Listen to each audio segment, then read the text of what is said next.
Welcome sa Dries TV. Kung interesado ka sa ganitong news, huwag kalimutang isubscribe ang ating YouTube channel. Maraming salamat! Welcome back again sa ating YouTube channel mga kakimpaw, and sa update natin ito ang pag-uusapan natin ay tungkol sa mga importanteng kaganapan na kina Kim and syempre kay Paula Avellino. So ang tatalakayin natin ay may kaugnayan po sa na-miss po ng lahat na ipinakita po ni Kim and ni Paulo. So bago to mga kakimpaw, at for sure ay matutuwa at kikiligin na naman po ang mga Kimpaw fans dito.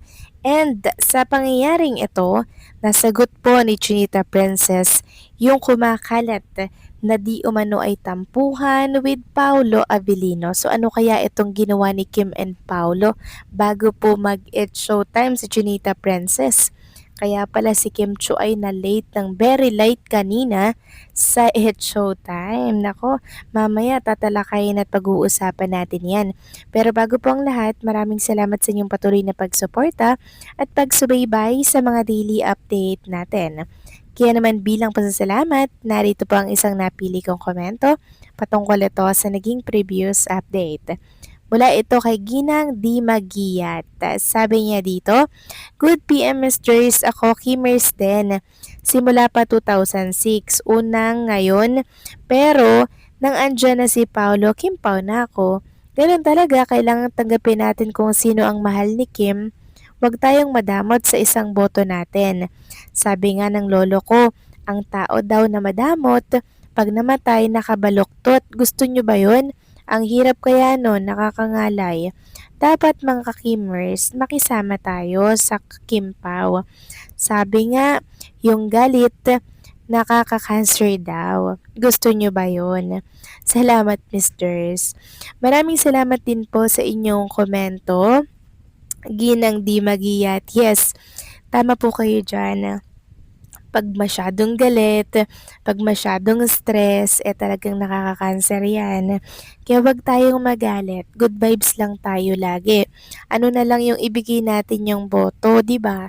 For Paolo Avellino, since si Chinita Princess na po ang nakikiusap sa lahat na this time, si Paolo Avellino naman. Pero syempre, still pinasalamatan din po ni Kim Chu ang mga Kimmers bilang pag-appreciate nga naman po sa pagka-solid na suporta nila kay Chinita Princess. Kahit anong mangyari, andyan pa rin po ang mga Kimmers at kay Kim Chu talaga sila nakasuporta.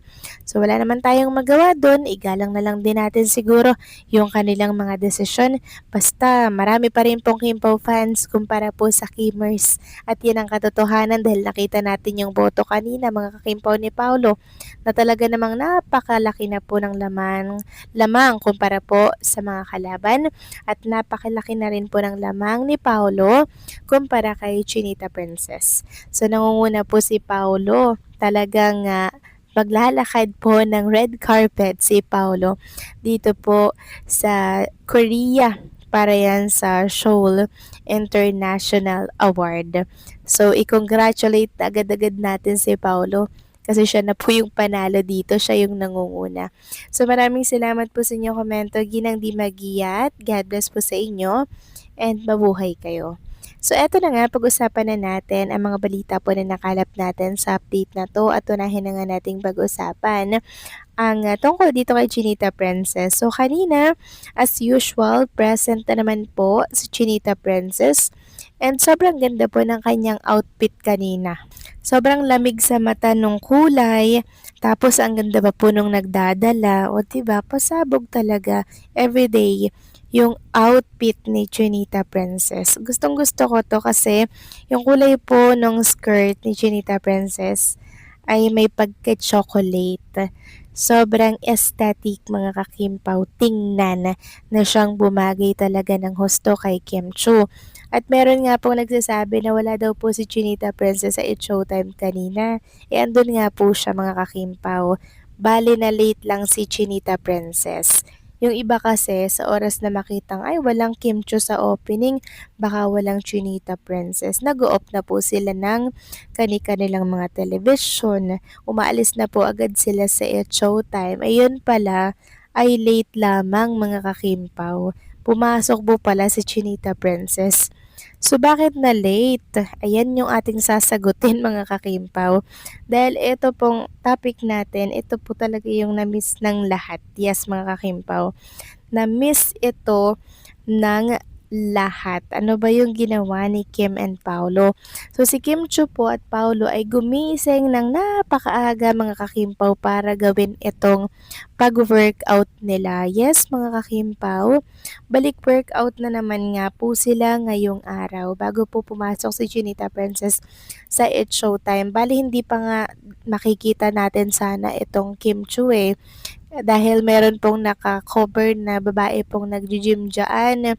So nakita natin ay may Kim Chu nandun sa likuran, tapos si Paulo nandun din sa likod. So magkasama silang dalawa ngayon or kanina bago po mag-It's Showtime si Chinita Princess. Talagang nag-gym po siya mga kakimpaw. So sa pangyayaring ito mga kakimpaw, natuldukan at nasagot po ni Chinita Princess and Paulo yung sinasabing kinakalat po na tampuhan daw with Paulo itong si Chinita Princess. Sabi nga po nung nag-comment, ay nag-gym ang Kim Pao. Yan pa naman ang chismis ng mga bashers. Nag-iwasan daw ang dalawa, hindi magkasamang nag-gym, kaya nakipagbardagulan kami doon sa page ni KPGHU. May pa-blind item pang mga pragi. O, di ba mga kakimpaw? Sabi ko sa inyo ayan po yung issue ngayon. Pag hindi nakikita si Kim and Paolo magkasama sa pag-gym, gagawan po nila ng issue na kesyo si Kim and Paula Abilino nga daw po ay may tampuhan and may LQ mga kakimpaw. So sa video na yan at sa picture na yan, tinapos na po agad-agad ni Chinita Princess. Sinagot na po ni Paulo ang katotohanan na wala naman talagang problema sa kanilang dalawa. Sila lamang talaga'y nananahimik dahil pinipili po nila ang pribadong buhay. Dahil ang privacy mga kakimpaw ay sobrang pinapahalagahan po ni Paulo Abilino. Gusto niya po kasi ng kapayapaan, gusto niya po ng katahimikan dahil siya po ay nasa showbiz na sobrang gulo ng buhay sa showbiz. Lahat lantad mga kakimpaw. Kaya yung private life ni Paulo talagang tinatagot iniingatan niya po yan bilang pagprotekta sa mga nangyayari po sa kanilang buhay ni Chinita Princess. Yun lang yun. Tapos ang mga bashers, sinasamantala po nila, ginagawan po nila ng kwento na meron daw pong tampuhan.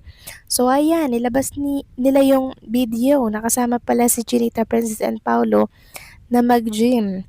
So tahimik lang sila pero okay at wala silang problema.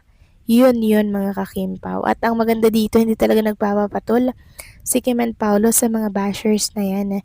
Tahimik po nilang tinatapos yung mga issue mga kakimpaw. At dahil dyan, mas lalo tayong humahanga kay Kim and Paulo. So paano mga kakimpaw, hanggang dito na lamang po ang update natin at maraming salamat sa patuloy na pagsuporta.